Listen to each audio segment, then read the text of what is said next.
Hello everyone, and welcome back to Sleepless Campfire. Tonight, we travel into the forgotten backroads of America, places where light fades, and what remains are stories that refuse to die. Across these hills, rivers, and empty towns are accounts drawn from witness reports, police files, and archived broadcasts, each one verified, recorded, and retold in their own words. The American Southwest has long been a landscape of mystery and legend, but some stories transcend folklore. Some are recorded in official reports, marked unsolved, and left to haunt the pages of police archives. Tonight, we focus on one particular stretch of land, the Navajo Nation territory, spanning Arizona, New Mexico, and Utah, and a series of incidents that began in 1987, but whose echoes continue to this day. These are not legends passed down through generations, but documented encounters that left investigators with more questions than answers. The desert landscape holds secrets in its vastness, and sometimes those secrets reveal themselves in ways that defy explanation. We'll examine 8 separate incidents, all connected by geography and by the unsettling nature of what was witnessed and what was taken. Now, let us begin with our first story. It was late October of 1987 when 3 college students from Flagstaff set out for a weekend hiking trip in Canyon de Chelly. Michael Torres, Sarah Jenkins, and Daniel Kim were experienced outdoor enthusiasts, all members of the university's hiking club. They had informed friends and family of their itinerary, which included exploring the White House Ruin Trail and camping overnight near the canyon floor. None of them would return. The official search began 3 days later when they failed to check in as planned. What the search party discovered would launch one of the most perplexing investigations in Navajo Nation history. The canyon walls rose dramatically around the small campsite, casting long shadows in the afternoon light. The tents stood exactly as they had been set up, with sleeping bags unrolled and personal items scattered about. A half-eaten meal sat cold in a pan over the extinguished fire pit.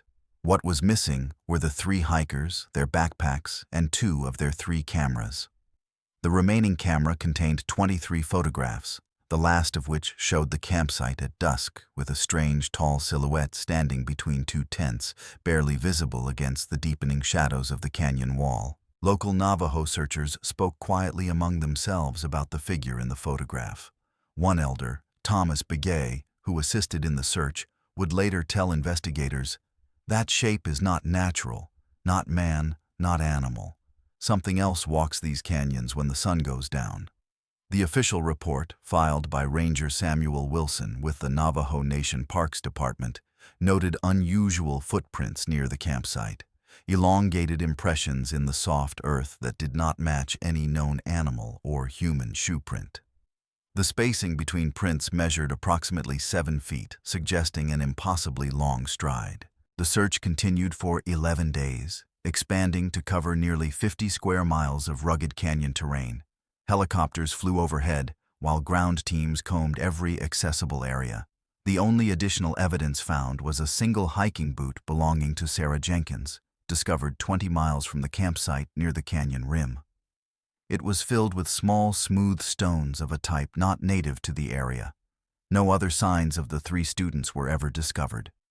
The case remains open with the Navajo Nation Police Department, file number 87-1042. The families of the missing students continue to hold out hope, though 35 years have passed. Annual memorials are held at the canyon rim, and a small plaque bears their names. Local Navajo elders caution visitors about hiking alone in the canyon, particularly around dusk, when, as they say, the veil between worlds grows thin. The canyon continues to draw tourists and hikers, most unaware of the 1987 incident, or the unsettling photograph that remains the only clue to what happened to 3 college students who ventured into its depths. No trace was ever found. Hundreds of miles away in Window Rock, Arizona, a radio station operator was about to document something that would trouble him for decades. KNIA-FM, the Navajo Nation's primary radio station, typically operated from 6 a.m. to midnight. On November 3, 1987, just 2 weeks after the disappearance of the hikers, something interrupted their broadcast signal. Station manager Robert Atine was preparing to sign off for the night when his console lit up with an incoming transmission on their emergency frequency, a frequency reserved for official communications only. The transmission began at 11:47 p.m. according to the station's log. What Atane heard was not a distress call or official communication, but a series of sounds that defied explanation. A low rhythmic humming underlay what sounded like chanting in a language that did not match any known tribal dialect. Periodically, the humming would be pierced by high-pitched whistles that seemed to move across the frequency spectrum in unnatural patterns. Atene recorded 3 minutes and 42 seconds before the transmission abruptly cut off. He immediately contacted Navajo Nation police, who dispatched officers to the station. Officer Marie Yazzie arrived at 12:15 a.m. and listened to the recording. Her official report noted that the transmission contains vocalizations that do not correspond to any known language, human or animal. The frequency patterns suggest a source moving at impossible speeds across the transmission area. Attempts to triangulate the source of the signal proved unsuccessful, with readings indicating multiple simultaneous points of origin across a 70-mile radius. The following day, Atene played the recording for several Navajo elders, including medicine man Frank Morgan. Morgan's reaction was immediate and unsettling. After listening for less than a minute, he demanded the recording be stopped. "That is the sound of the skinwalkers," he told Atene, his voice uncharacteristically strained. "But not like the stories we tell children. Something older, something that doesn't belong here." Morgan refused to elaborate further, leaving the station visibly shaken. Atene filed an incident report with the Federal Communications Commission, which launched an investigation that concluded with no explanation for the transmission's origin or nature. In the weeks that followed, several residents of the Window Rock area reported strange phenomena. 2 families on the outskirts of town reported hearing the same rhythmic humming outside their homes late at night. A rancher 20 miles east discovered several of his goats dead, arranged in a precise circular pattern with no visible wounds or signs of predation. Most disturbingly, 3 separate households reported finding small piles of smooth stones similar to those found in Sarah Jenkins's boot, arranged in triangular patterns on their doorsteps. The FCC file on the incident remains open but inactive, designated case number 87-3B47. Atene kept a copy of the recording until his death in 2005, after which it was donated to the Navajo Nation Museum, where it remains in restricted archives. Visitors to the area continue to report occasional electronic interference on car radios and cell phones, particularly along Highway 264 between Window Rock and the Arizona-New Mexico border. The midnight broadcast of November 3, 1987, has never been explained, nor has it been repeated. The silence that followed has been perhaps more unsettling than the transmission itself. In the vast expanse of Monument Valley, where sandstone buttes rise dramatically from the desert floor, a park ranger was about to have an encounter that would challenge everything he believed about the natural world. Joseph Chi, a 20-year veteran of the Navajo Nation Parks Department, had taken the night shift at the Visitor Center on November 17, 1987. The center closed at 5 p.m., leaving Chi alone in the isolated building until his replacement arrived at 7 a.m. the following day. What he witnessed during those 14 hours would become one of the most carefully documented yet inexplicable incidents in the park's history. The evening began like any other autumn night in the high desert. Chi completed his rounds, checking the perimeter and securing all entrances. By 9 p.m., he had settled in the main office with paperwork and a thermos of coffee. The first anomaly occurred at 10:32 p.m., when the motion sensors at the west entrance activated, though no vehicle was visible on the security monitors. Chi noted the activation in his log and conducted a visual inspection with a flashlight, finding nothing unusual. The sensors activated again at 11:17 p.m., this time at the south entrance. Again, nothing was visible. Around 1:45 a.m., Chi stepped outside for a cigarette break. The night was exceptionally clear, with the Milky Way visible in its entirety across the sky. As he stood there, he noticed what appeared to be starlight reflecting off something near the base of the West Mitten Butte. Through binoculars, he could make out a tall, slender figure that seemed to be moving slowly along the base of the formation. Chi estimated its height at nearly 9 feet, with an unnatural thinness that seemed to absorb rather than reflect light. He watched for approximately 5 minutes before the figure simply vanished, not by moving out of sight, but as if it had ceased to exist. Chi returned inside, unsettled, but rationalizing that distance and fatigue might be playing tricks on his eyes. At 3:22 a.m., the power suddenly went out, plunging the visitor center into darkness. The backup generator failed to engage, a situation that had never occurred before. Chi retrieved his flashlight and emergency radio to report the outage. As he attempted to contact dispatch, he heard what he later described as whispering directly into my ear, despite being alone in the room. The whispering was in Navajo, but a dialect so archaic that Chi, who was fluent in the language, could only catch occasional words. Fearing a potential break-in, Chi secured himself in the reinforced storage room with his service weapon. For the next 3 hours, he reported hearing intermittent movement throughout the building, footsteps that moved too quickly to be human, accompanied by occasional tapping sounds on the metal door of the storage room. At 6:28 a.m., the power suddenly returned and all sounds ceased. When Chi emerged at 7 a.m. to meet his replacement, he discovered that every door in the visitor center stood open, including the main entrance, which had been bolted from the inside. The subsequent investigation by park authorities and Navajo Nation police revealed no signs of forced entry. Security footage from the previous evening showed nothing unusual until 1:45 a.m., when the cameras experienced simultaneous technical failure. When they came back online at 6:28 a.m., the doors were already open. Chi submitted a detailed report and took a leave of absence, never again taking a night shift. He retired 2 years later, moving to Phoenix, where he rarely spoke of the incident except to say, "Whatever walks those buttes at night, it's not from our world. It's not from any world I know." The case file remains open with the Navajo Nation Parks Department designated Incident Report 87VM02. Visitors to Monument Valley continue to report occasional sightings of tall, thin figures near the buttes, particularly during the hours between midnight and dawn. Park rangers are instructed not to investigate these reports alone, and several have requested transfers to other parks following encounters they refused to describe in detail. The desert landscape holds its secrets well, and Monument Valley continues to guard whatever walks among its formations when the sun goes down. No explanation has ever been offered for what Joseph Chi experienced that November night. In the small community of Kayenta, Arizona, the Mitchell family was preparing for a weekend camping trip to the nearby Lukachukai Mountains. Thomas Mitchell, his wife Laura, and their 2 children, 12-year-old Emily and 9-year-old Jacob, were well known in the community. Thomas worked as a teacher at the local elementary school, while Laura served as a nurse at the Kayenta Health Center. On the morning of December 5, 1987, they loaded their camping gear into their Ford Bronco and set out, telling neighbors they planned to return Sunday evening.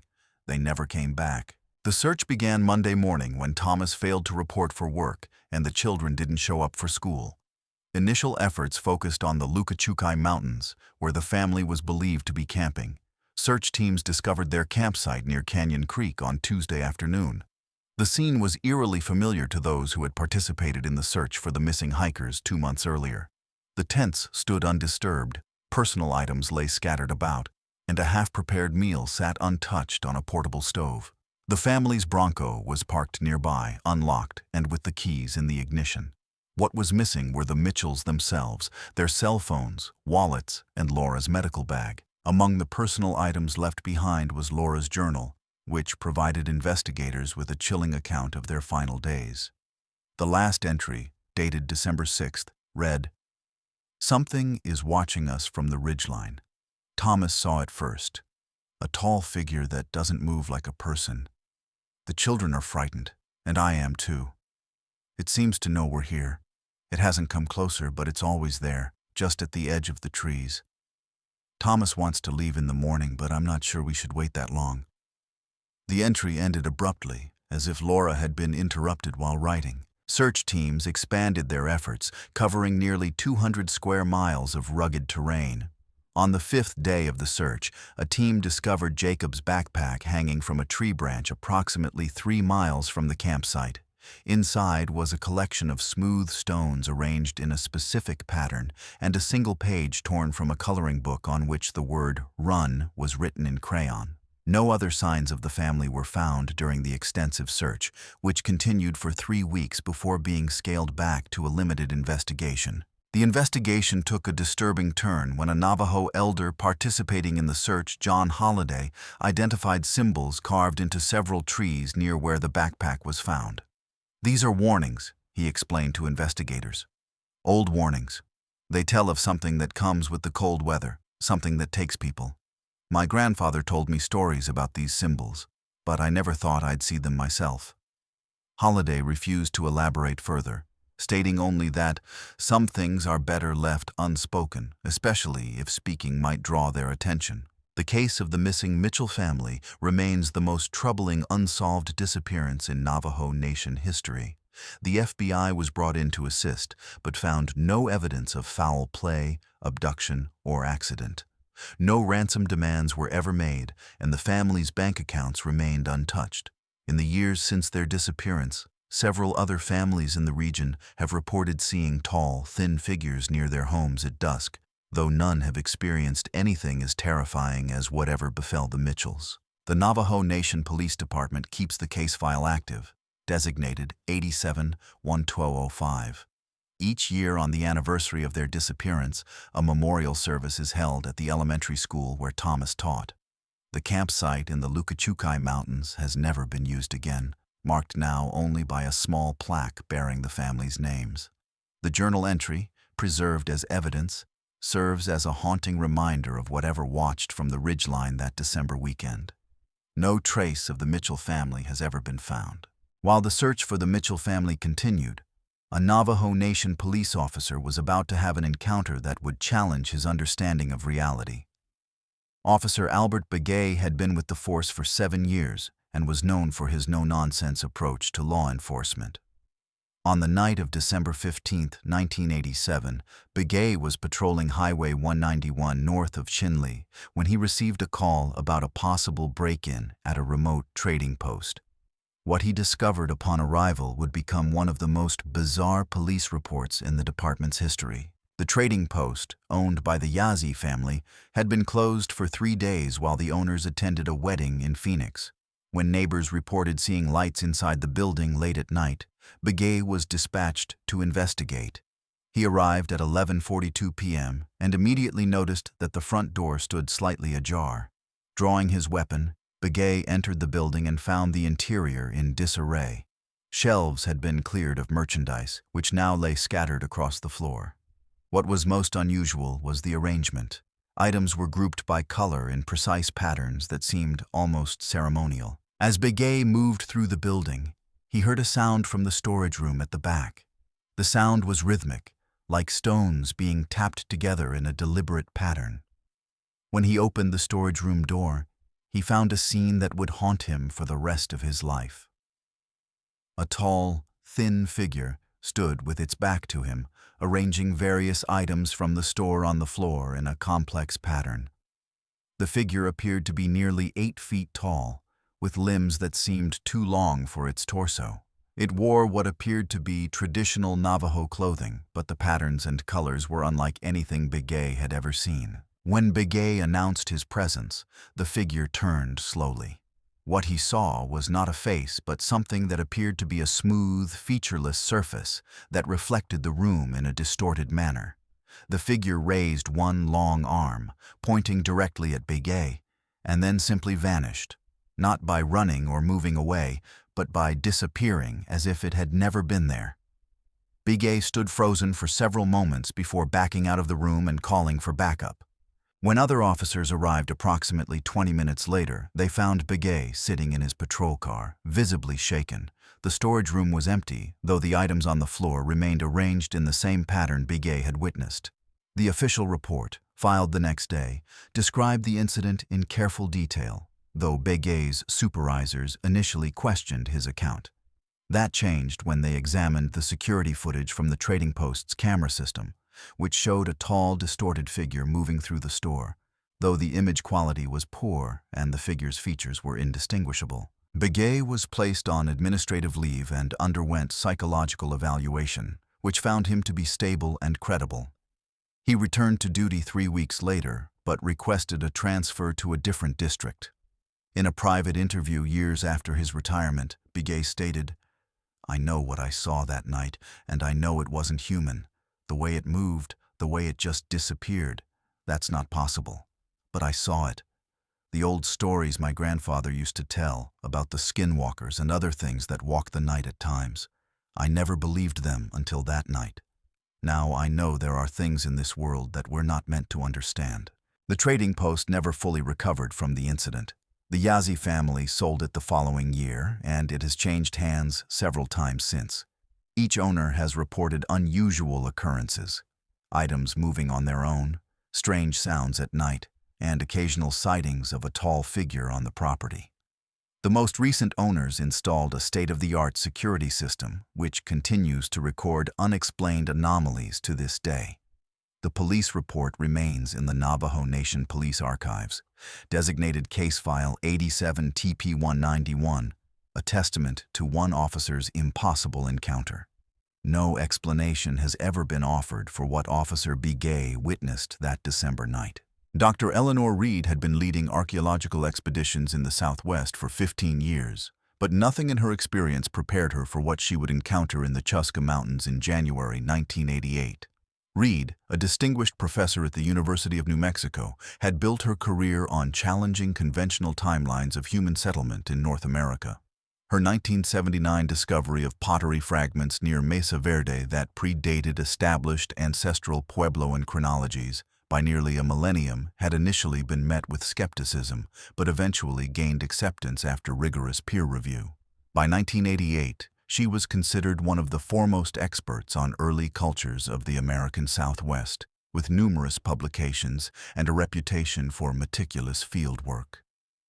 The Chusca Mountains expedition was meant to be the capstone of her career, a site she believed would finally provide conclusive evidence for her theories about earlier, more advanced civilizations in the region. Reed, a professor at the University of New Mexico, had received funding from the National Science Foundation to excavate a newly discovered ancestral Puebloan site that appeared to predate any known settlement in the region.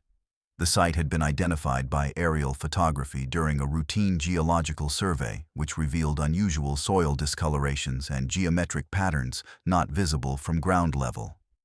What made the discovery particularly exciting was that preliminary carbon dating of surface samples suggested an origin point of approximately 3000 BCE, nearly 2,000 years before the earliest known ancestral Puebloan settlements. What she and her team would uncover would challenge not just the timeline of human settlement in the area, but their understanding of what might have coexisted with those ancient inhabitants. The expedition consisted of Reed, 3 graduate students, and 2 local Navajo guides hired from the nearby community of Nashidi. The graduate students, Mark Harrison, specializing in ceramic analysis, Sarah Jenkins, an expert in architectural reconstruction, and Daniel Kim, whose focus was ancient tool technologies, had all worked with Reed on previous excavations and were chosen specifically for their expertise and field experience. The Navajo guides, Thomas Yazzie and his granddaughter Marie, were recommended by the Navajo Nation Historic Preservation Office. Thomas, in his late 60s, had spent his youth herding sheep in the Chusca Mountains and knew the terrain intimately, while Marie, a college student studying anthropology, served as both guide and cultural liaison. From the beginning, Thomas seemed uneasy about the expedition, frequently muttering in Navajo to his granddaughter when he thought the others weren't listening. They established a base camp on January 10, 1988, in a small valley surrounded by ponderosa pines and sandstone formations. The location provided some protection from the harsh winter winds that swept across the higher elevations, but still offered relatively easy access to the excavation site, less than a mile away. The camp consisted of 3 large tents for sleeping a mess tent, and a work tent where preliminary artifact analysis could be conducted.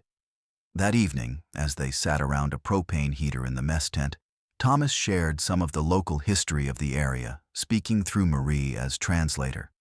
"This place has many stories," he explained. "Some say it's where the world above touches the world below. Old ones walked here, but not like the people whose homes we dig up. Different ones." Reed listened politely, but mentally filed the comments as local folklore, something interesting for her final report but not scientifically relevant. They began preliminary excavations the following day, establishing a grid system and carefully removing the top layers of soil. Almost immediately, they discovered artifacts that didn't fit the established chronology of the region. The first significant find was a pottery shard with intricate geometric patterns unlike any known ancestral Puebloan designs. Mark Harrison, the ceramics expert, was immediately puzzled by the piece.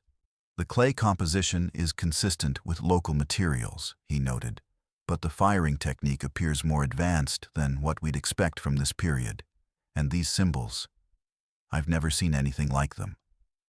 Throughout the day, they uncovered more pottery fragments, all with the same unfamiliar symbols, as well as tools made from meteoric iron, a material not known to have been used by ancient peoples in North America. The architectural features they uncovered suggested a level of sophistication not previously associated with early Puebloan cultures. Rather than the simple pit houses expected from this time period, they found evidence of carefully planned stone foundations with precise astronomical alignments. "These foundations are cut with a precision we'd expect from Roman engineers, not ancient North Americans," Sarah Jenkins noted, as she carefully measured the angles of what appeared to be cornerstones.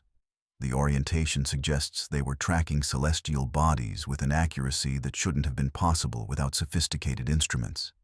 Most puzzling were a series of petroglyphs depicting tall, thin figures with elongated limbs, always shown standing apart from human figures.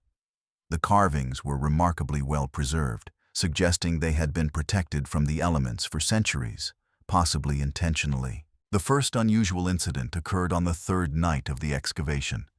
The team had retired to their tents around 9 p.m., exhausted from a long day of careful excavation and documentation.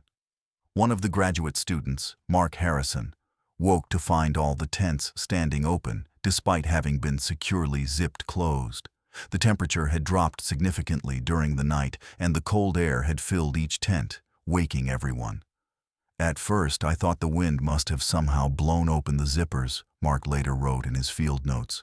"But there was no wind that night. The air was completely still, and all 6 tent flaps were open, not just mine. That's when I started to feel uneasy." More disturbingly, several of the artifacts they had excavated the previous day had been arranged in a precise pattern in the center of the campsite. Reed documented the incident in her field notes, attributing it to a prank or wildlife, though she privately admitted that the arrangement seemed deliberate and almost ceremonial. The artifacts, primarily pottery fragments and a few stone tools, were placed in a circular pattern with specific pieces positioned at what appeared to be the cardinal directions. "It's possible someone from the local community is playing tricks on us," Reed suggested at breakfast the next morning, though her tone lacked conviction. "Or perhaps some animal was attracted to the residues on the pottery." Thomas Yazzie, the Navajo guide, simply shook his head when asked his opinion. "Animals don't arrange things like this," he said through Marie, "and people from the community wouldn't come here. They know this place is not for visitors after dark."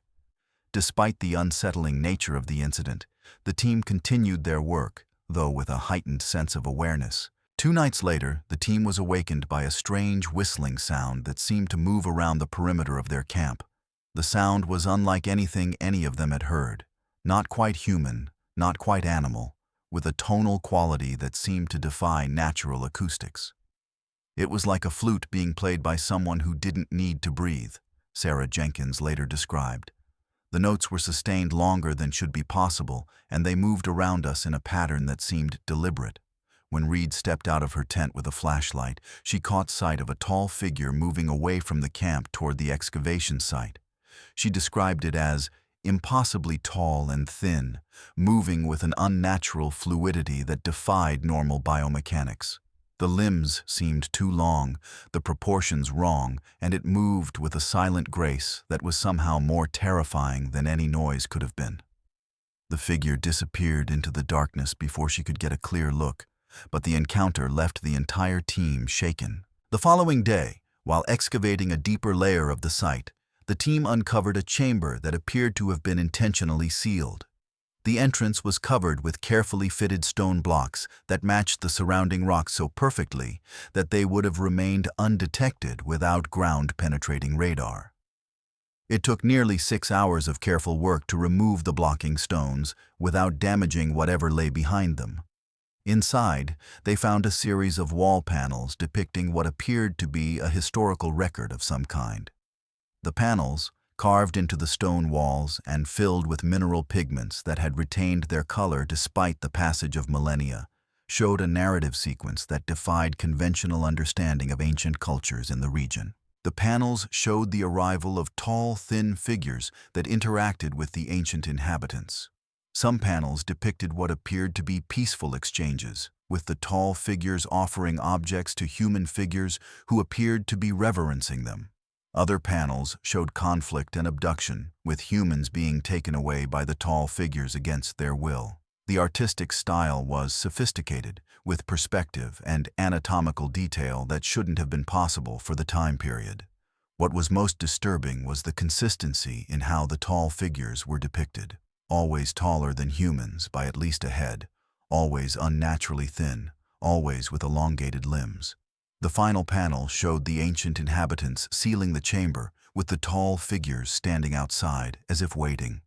Daniel Kim, the tool technologies expert, noted that the carving tools required to create such detailed images would have needed to be made of materials harder than any known to exist in the region during that time period. That night, the expedition experienced its most terrifying encounter. At approximately 2 a.m., a storm moved into the area, bringing high winds and heavy snow. The team huddled in their tents as the wind howled around them, the temperature dropping rapidly as the front moved through. Around 3:30 a.m., the whistling sound returned, this time seeming to come from multiple directions simultaneously. Reed later reported, "It felt as if we were surrounded. The sound was everywhere at once, moving in ways that defied the wind patterns. Sometimes it seemed to circle us, other times it appeared to come from directly above. The acoustics were impossible. Sounds that should have been masked by the wind came through with perfect clarity. Then came the tapping, light, rhythmic sounds on the tent fabric that seemed to form a deliberate pattern, almost like a form of communication. The storm subsided around dawn, and when the team emerged from their tents, they found that a section of the excavation had collapsed, completely burying the chamber they had discovered the previous day. The collapse appeared to be from natural causes, water infiltration combined with the freeze-thaw cycle, but the timing was unsettling. More disturbingly, several sets of unusual footprints were found in the newly fallen snow, elongated impressions with a stride length that Reed estimated at nearly 7 feet. The tracks appeared to circle the campsite multiple times before leading away toward the ridge and disappearing. There were at least 3 different sets of tracks, Mark Harrison noted in his field notes, all with the same impossible stride length, all with the same distinctive shape, narrow, with what appeared to be only 3 or 4 toe impressions, rather than the 5 you'd expect from a human foot. Reed made the decision to abandon the excavation, citing safety concerns and the approaching winter weather. "The chamber collapse convinced me that continuing would be irresponsible," she wrote in her official report.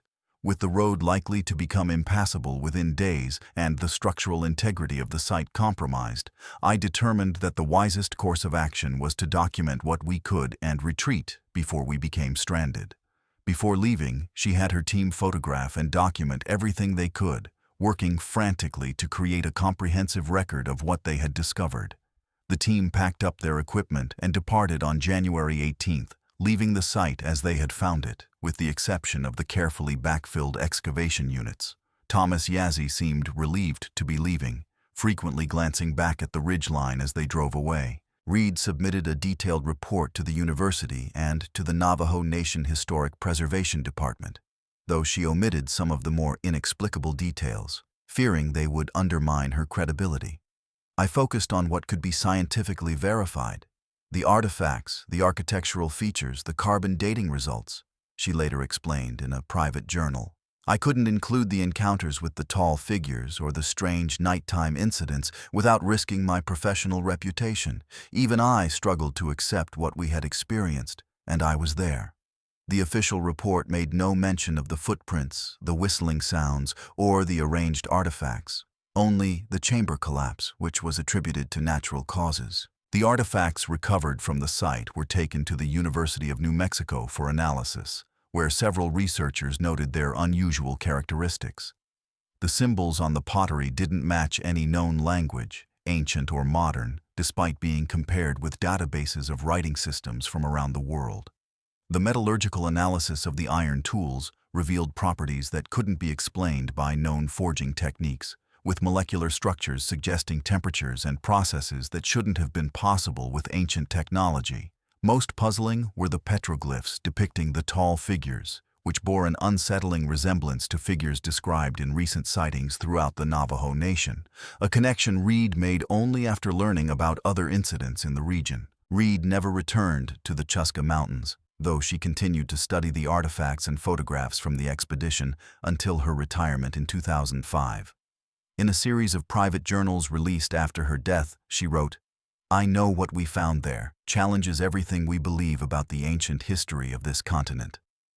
But more troubling is the possibility that whatever coexisted with those ancient inhabitants might still be there, waiting in the mountains. Sometimes I wake in the night thinking I hear that whistling sound, and I wonder if we disturbed something that should have remained undisturbed."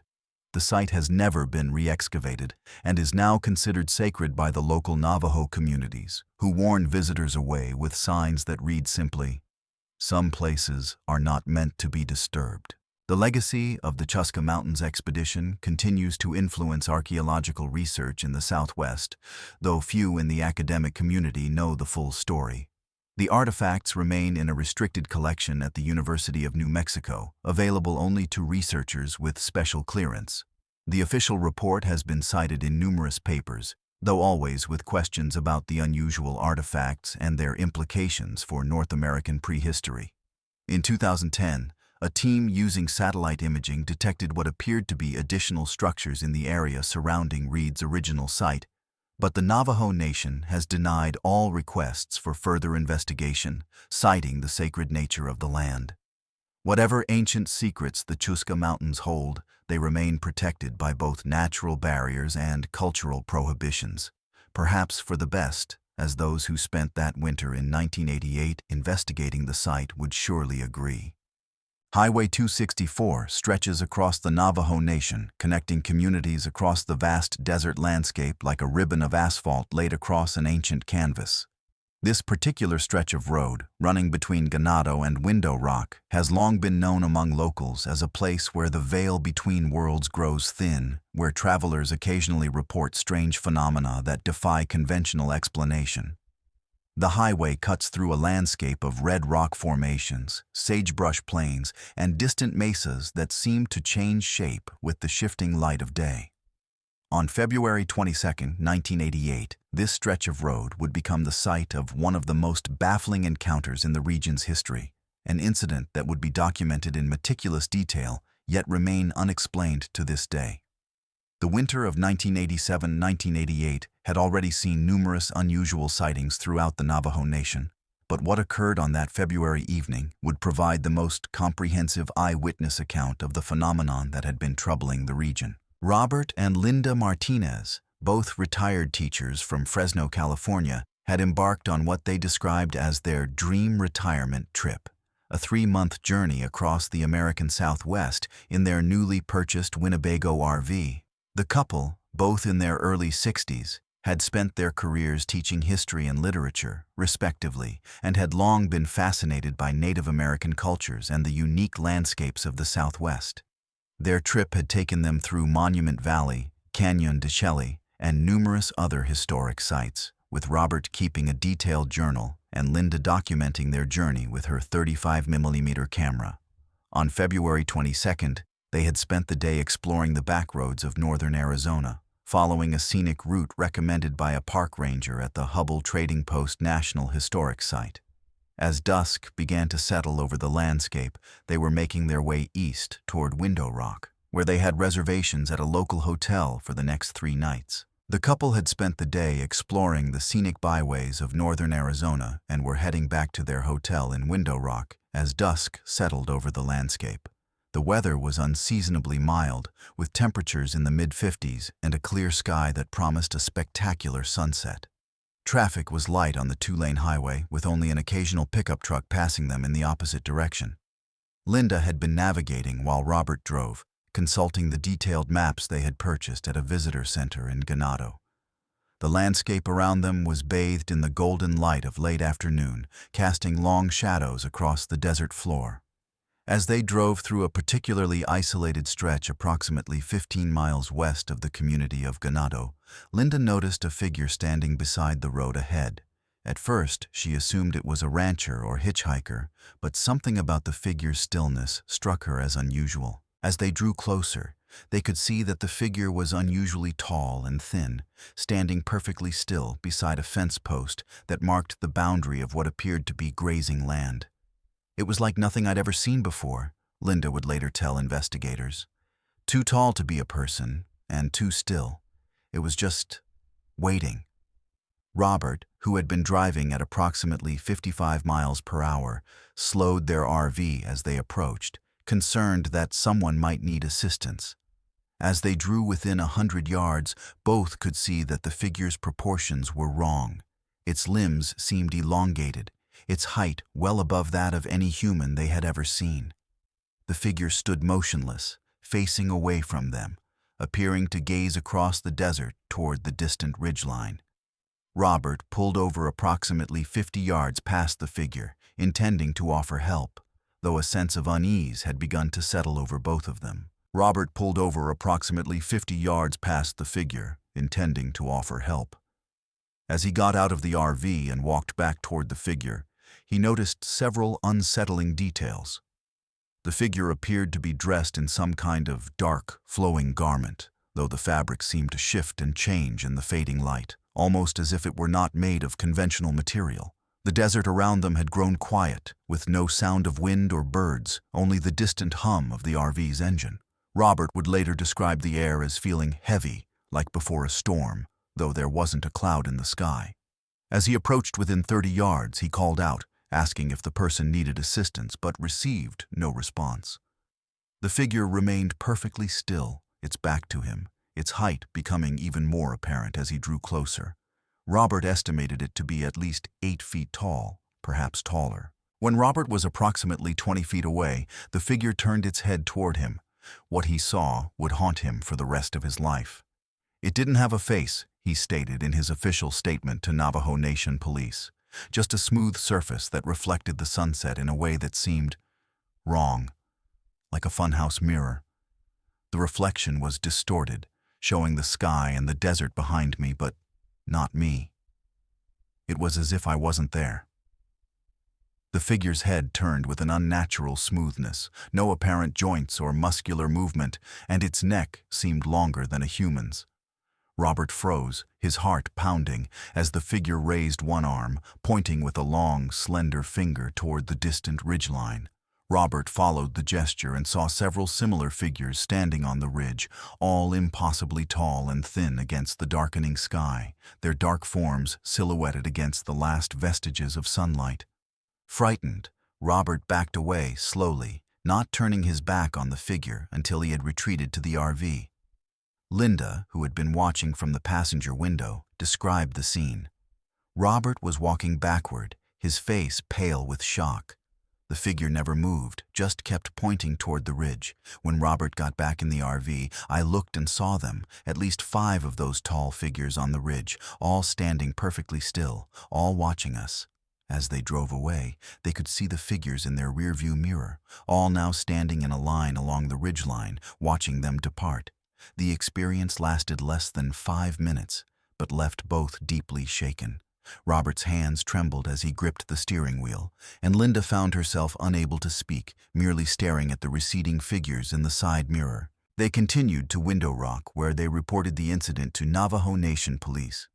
Officer David Lee took their statement at approximately 7:30 p.m., noting the couple's genuine distress and the consistency of their accounts. Lee, who had been with the force for 12 years, had taken several other reports involving similar descriptions in recent months, though none as detailed as this one. "I've lived in this area my whole life," Lee would later comment in an internal memo. "I've heard the old stories about what walks the desert at night, but I never thought I'd be taking a police report about it. Yet these people, they weren't crazy.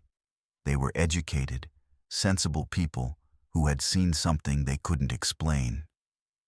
Noting the consistency with other recent reports, Lee dispatched a patrol car to investigate the area where the Martinez couple had their encounter. The responding officers found no evidence of anyone having been at the location described by the Martinez couple. The ground was too rocky to retain footprints, and no other vehicles had been reported in the area. The fence post beside which the figure had stood appeared normal, with no unusual markings or disturbances. What they did notice was that several of the fence posts along that stretch of highway bore strange symbols that appeared to have been recently carved. When photographed, these symbols matched those found at other incident sites throughout the Navajo Nation, including the trading post where Officer Begay had his encounter and the archaeological site in the Chusca Mountains. The officers also noted that the area was known among locals as a place where strange occurrences had been reported for generations, though most modern residents dismissed such stories as folklore. The Martinez case is significant not just for the detailed description it provided, but for what happened in the following days. After returning to California, Robert developed a series of photographs he had taken during their trip. One image, taken from the RV as they drove away from the figures, showed the tall silhouettes against the sunset. What was disturbing was that the figures appeared to be emitting some kind of energy or light that was visible to the camera, but not to the naked eye. "I didn't see any light or aura around them," Linda would later tell investigators. "They were just dark shapes against the sky." But when Robert developed the photos, there was this strange glow around them, almost like heat rising from pavement, but in a pattern that didn't make sense. When the photograph was analyzed by experts at the University of California, they could not explain the phenomenon, though some suggested it might be some kind of atmospheric anomaly or lens flare. In the weeks following their encounter, both Robert and Linda experienced unusual phenomena that they attributed to their Highway 264 experience. Linda reported waking in the night to find small piles of smooth stones arranged on their bedroom floor, similar to those described in other incident reports. "At first, I thought I was dreaming," she wrote in a follow-up statement to investigators. "But then I started finding them during the day too. Little piles of stones, always the same number, 7, always smooth river stones, though we live nowhere near a river." Robert began experiencing what he described as episodes of missing time, where he would find himself in different rooms of their home with no memory of how he got there.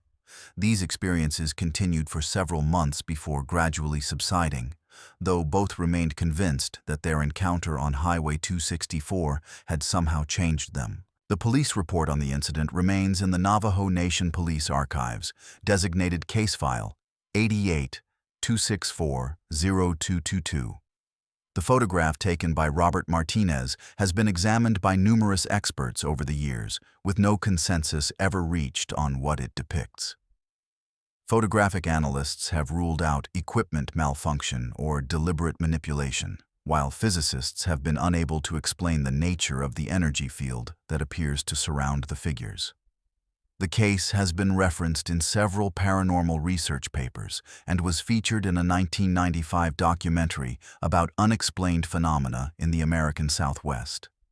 Highway 264 continues to be the site of occasional sightings, though none have been as detailed or well documented as the Martinez encounter. The couple never returned to the Navajo Nation, though they maintained contact with investigators for several years, hoping that someone might eventually provide an explanation for what they experienced that February evening. Robert Martinez passed away in 2003, Linda in 2007, but before their deaths, they granted an interview to a researcher specializing in unexplained phenomena. "We were sensible people," Linda explained in that interview, "teachers with degrees in history and literature. We didn't believe in things that couldn't be explained, but what we saw that evening defied everything we thought we knew about the world. It wasn't frightening in a horror movie way. It was frightening in a the world isn't what you think it is way. That's much harder to process." Robert added, "I've spent years trying to find a rational explanation, but there isn't one. Those things weren't human. They weren't from anywhere I could recognize. And the most unsettling part, they knew we were there. They were waiting for us." No such explanation has ever been offered for what the Martinez couple experienced on that stretch of Highway 264. The case remains one of the most thoroughly documented yet perplexing incidents in the history of unexplained phenomena in the American Southwest. The photograph continues to defy analysis. The symbols on the fence posts remain unidentified, and the connection to other incidents throughout the Navajo Nation remains unexplained. What is certain is that something happened to Robert and Linda Martinez on that February evening, something that would change their perception of reality forever and leave them with questions that would remain unanswered for the rest of their lives. The desert landscape holds many secrets, and Highway 264 continues to guard whatever walks along its edges when the sun goes down. As reports of strange encounters continued throughout the Navajo Nation in early 1988, one man decided it was time to speak out. Thomas Nez, a respected medicine man from the community of Crown Point, had been following the incidents with growing concern. In March 1988, he requested a meeting with tribal elders and law enforcement officials to share what he knew about the phenomenon that had been troubling the region. What he revealed would connect the recent incidents to ancient stories and warnings that had been passed down through generations of Navajo healers. Nez had spent his entire life learning the traditional ways of his people, studying under his grandfather and other elders who carried knowledge that stretched back centuries. He had witnessed strange phenomena himself as a young man, though he had rarely spoken of these experiences outside his family. The disappearances and encounters of late 1987 and early 1988 had convinced him that silence was no longer an option. The meeting took place on March 15, 1988. In the tribal council chambers in Window Rock. The room, typically used for governmental proceedings, felt different that day, more like a ceremonial space than a political one. Nez had requested that specific arrangements be made, including the placement of a small woven rug in the center of the room and the burning of sage before the meeting began. Present were 5 tribal elders, including Council President Peterson Za, 3 representatives from the Navajo Nation Police Department, and 2 FBI agents who had been assisting with the investigation of the recent disappearances. The atmosphere in the room was heavy with anticipation as Nez entered, dressed not in his usual Western-style clothing, but in traditional attire that marked him as a person of spiritual authority within his community. He carried with him a leather pouch containing sacred objects and several rolled pieces of what appeared to be aged parchment or hide. Nez began by acknowledging that what he was about to share would be difficult for some to accept, but he felt compelled to speak, given the gravity of the situation. He spoke first in Navajo, then in English, explaining that some concepts could not be directly translated, but must be understood in their original cultural context. He then proceeded to tell a story that had been passed down in his family for generations, a story that had never been written down, but existed only in the oral tradition of his lineage. As he spoke, the room grew silent, with even the skeptical FBI agents leaning forward to catch every word.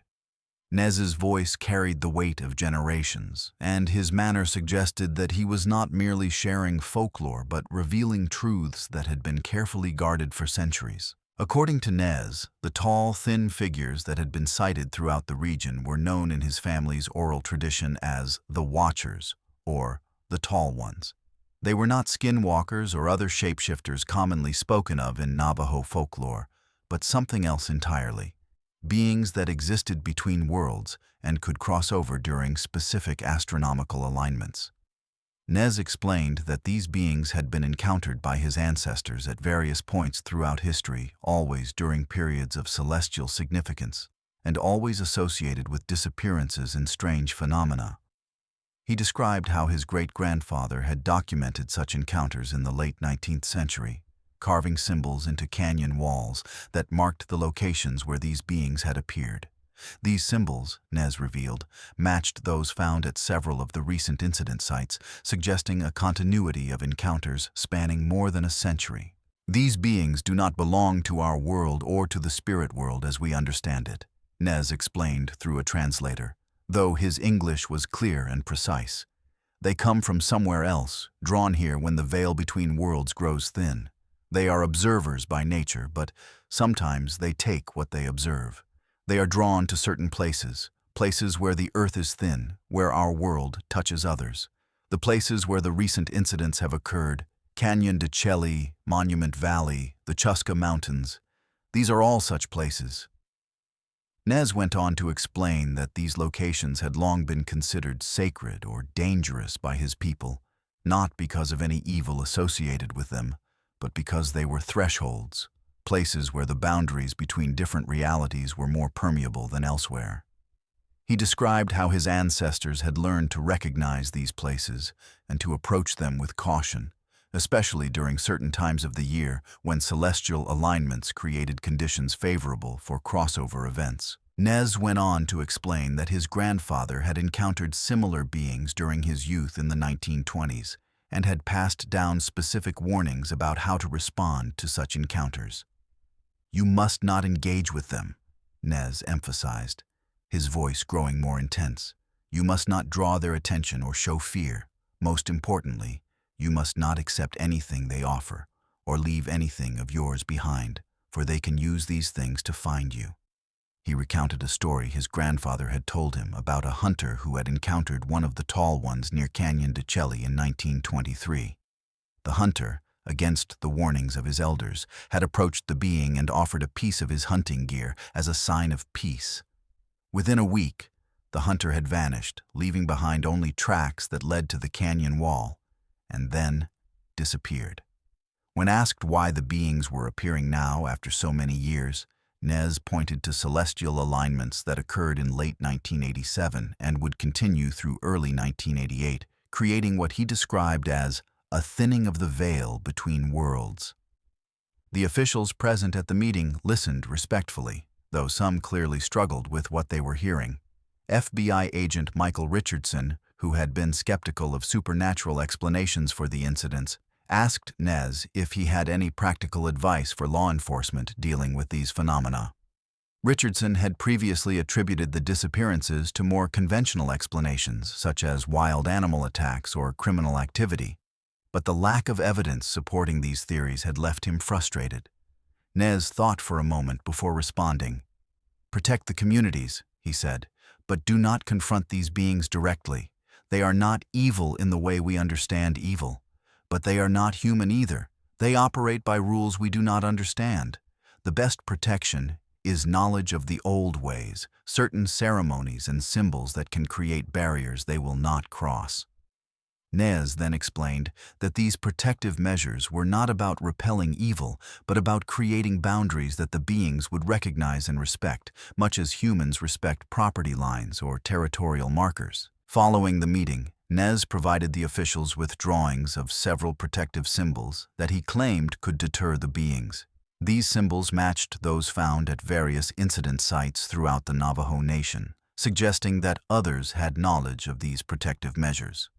Nez explained that these symbols were not magical in the conventional sense, but operated according to principles similar to how certain frequencies can disrupt electronic signals. They created a kind of interference that made it uncomfortable or difficult for the beings to remain in the area.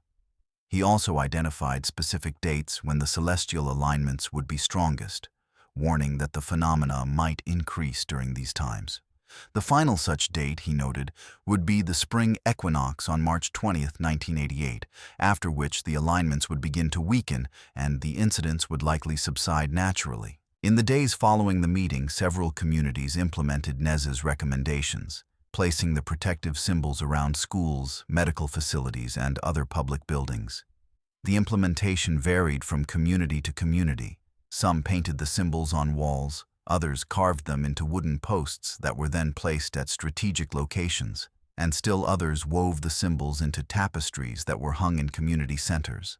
The Navajo Nation Police Department distributed drawings of the symbols to all officers, with instructions to avoid direct confrontation with any sightings and to report them immediately. Whether by coincidence or effectiveness, there was a notable decrease in reported sightings after March 20, 1988. The incidents did not stop entirely. There would continue to be occasional sightings in the years that followed. But the wave of phenomena that had begun in late 1987 appeared to subside with the passing of the celestial alignments. Thomas Nez passed away in 2004, taking with him much of the knowledge he had shared about the Tall Ones. In the years following the 1988 meeting, he had continued to serve his community as a medicine man, but he rarely spoke publicly about the Tall Ones, preferring to share that knowledge only with those who came to him seeking help for strange encounters. In an interview shortly before his death, he reflected on the events of 1987 to 1988. We live in a world with many mysteries, some of which we are not meant to solve. The Tall Ones are one such mystery. They come and they go according to patterns older than our understanding. All we can do is respect their presence, protect our communities, and wait for them to pass. The earth remembers everything, even when we forget. The meeting transcript remains in the Navajo Nation archives, a rare official acknowledgement of the traditional knowledge that helped explain the unexplainable events of that strange winter. The legacy of Nez's revelations continues to influence how the Navajo Nation responds to unusual phenomena. In the years since 1988, there have been periodic increases in sightings that correspond to the celestial alignments Nez identified, though none have reached the intensity of the 1987-1988 wave. Each time, communities have quietly implemented the protective measures Nez recommended, with what appears to be success. The FBI, initially skeptical of Nez's explanations, has since incorporated aspects of his approach into their protocols for unexplained phenomena, particularly the emphasis on avoiding direct confrontation and establishing protective boundaries rather than attempting to capture or engage with unknown entities. What began as a crisis in 1987 has evolved into a new understanding of how traditional knowledge and modern law enforcement might work together to address phenomena that defy conventional explanation. The American landscape remains vast and unknowable, particularly across the Navajo Nation where ancient traditions intersect with modern mysteries. The events that began in late 1987 and continued through early 1988 represent one of the most concentrated series of unexplained phenomena in recent American history.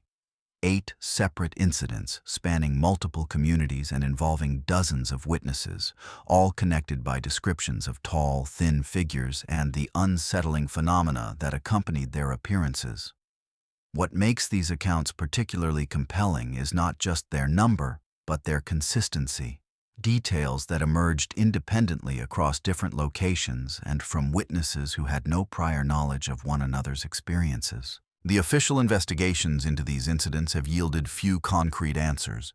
The Navajo Nation Police Department maintains open files on each case, though none have seen active investigation in many years. The FBI, which assisted with several of the disappearance cases, officially categorized the incidents as unexplained phenomena and closed their involvement in 1990. What remains are police reports, witness statements, photographs, and artifacts that tell a story without resolution, a pattern of encounters that defies conventional explanation, yet persists in the memories of those who experienced them. Perhaps most intriguing is how these incidents bridge the gap between traditional Navajo knowledge and modern investigative techniques. The symbols and warnings provided by medicine man Thomas Nez, aligned with physical evidence found at various sites, suggesting that the oral traditions of the Navajo people contained knowledge that modern science could not explain. The protective measures Nez recommended appeared to coincide with a decrease in phenomena, though whether this represents causation or coincidence remains a matter of debate. What is clear is that the ancient stories of the Navajo people contain references to beings and phenomena that bear striking resemblance to what witnesses reported in 1987-1988. The psychological impact on those who experienced these phenomena cannot be overstated. Nearly every witness described lasting changes to their perception of reality and their place in the world. Some, like Officer Albert Begay, altered their life paths completely, changing careers or relocating to different regions.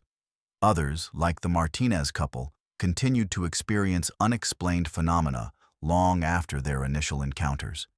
Even those who investigated the incidents, such as Ranger Joseph Chi and Dr. Eleanor Reed, spoke of how their experiences had fundamentally changed their understanding of what is possible in our world. Time has not brought clarity to these mysteries. If anything, the passage of decades has only deepened the questions. The artifacts recovered from the Chuska Mountains excavation continue to puzzle researchers, with some suggesting they represent evidence of contact between ancient inhabitants and non-human intelligences. The photographs taken by Robert Martinez on Highway 264 have been analyzed with increasingly sophisticated technology, yet they remain unexplained. The recordings from the KNIA-FM transmission have been studied by linguists and acoustic experts who can identify no known source for the sounds they contain. What we are left with is a series of documented encounters that challenge our understanding of reality. They suggest that our world may intersect with others in ways we cannot yet comprehend, that there may be beings or forces that operate according to principles we have yet to discover. The Navajo people have long understood this possibility, incorporating it into their traditional knowledge and oral histories. For those of us grounded in Western scientific paradigms, these incidents represent a humbling reminder of how much we have yet to learn about the world we inhabit. The landscape of the Navajo Nation continues to hold its secrets. The canyons, mesas, and mountains that witnessed these events remain largely unchanged, continuing to exist as they have for millennia. Visitors still travel to these places, drawn by their beauty and mystery, though most remain unaware of what occurred there in the winter of 1987-1988. Occasionally, reports still emerge of tall figures seen at dusk, of strange sounds in the night, of unusual phenomena that defy explanation. The pattern established in 1987 has not been repeated with the same intensity, but it has not entirely disappeared either. Perhaps the most appropriate response to these mysteries is not to seek definitive answers, but to acknowledge the limits of our understanding. The Navajo approach to such phenomena, one of respect, caution, and acceptance of mystery, offers a model for how we might respond to the unexplained. Not everything needs to be categorized, explained, or understood. Some things exist beyond the boundaries of our current knowledge, waiting patiently for us to expand our understanding of what is possible. The American Southwest, with its vast landscapes and ancient cultures, continues to be a place where the veil between worlds seems thin, where the ordinary and extraordinary intersect. The events of 1987 to 1988 remind us that our world is stranger and more complex than we often acknowledge, that there are phenomena that operate according to rules we have yet to discover. In the end, perhaps the most honest response to such mysteries is not to solve them, but to sit with them, to acknowledge their existence without fully comprehending their nature, to respect what we do not understand. If you or someone you know has a true story to share, leave it in the comments below. Our understanding of these phenomena grows with each account, each detail, each perspective. The stories we've shared tonight represent only a fraction of the unexplained experiences that occur across this country every year. By documenting and sharing them, we create a record that future generations might study with greater knowledge and understanding than we possess today. Thank you for watching Sleepless Campfire. Until next time, stay safe out there.